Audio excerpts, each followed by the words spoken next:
Science perfection চ্যানেলে সকলকে স্বাগত।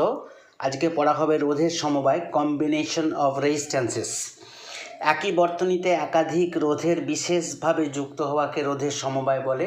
রোধের সমবায় দু রকমের হতে পারে: শ্রেণী সমবায় সিরিজ কম্বিনেশন এবং সমান্তরাল সমবায় প্যারালাল কম্বিনেশন। শ্রেণী সমবায় সিরিজ কম্বিনেশন যদি কতগুলো রোধ পরপর এমনভাবে যুক্ত থাকে যে একটি শেষ প্রান্ত পরেরটি প্রথম প্রান্তের সাথে জোড়া লাগানো থাকে, তবে এই সমবায়কে রোধের শ্রেণী সমবায় বলে।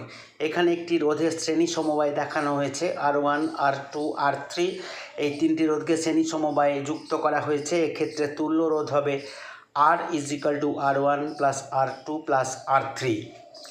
সমান্তরাল সমবায় প্যারালাল কম্বিনেশন কতগুলো রোধ যদি এমনভাবে যুক্ত হয় যে প্রত্যেকটির এক প্রান্ত একটি বিন্দুতে এবং অপর প্রান্তগুলি অপর আরেকটি বিন্দুতে যুক্ত হয়, অর্থাৎ প্রতিটি রোধের বিভব প্রভেদ সমান হয়, তবে ওই সমবায়কে সমান্তরাল সমবায় বলে।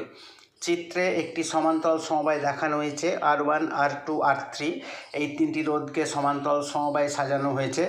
এর একটি প্রান্ত এ বিন্দুতে এবং রোধগুলোর অপর প্রান্ত বি বিন্দুতে যুক্ত করা হয়েছে। এক্ষেত্রে তুল্য রোধ হবে 1/R = 1/R1 + 1/R2 + 1/R3, যেখানে R হলো তুল্য রোধ।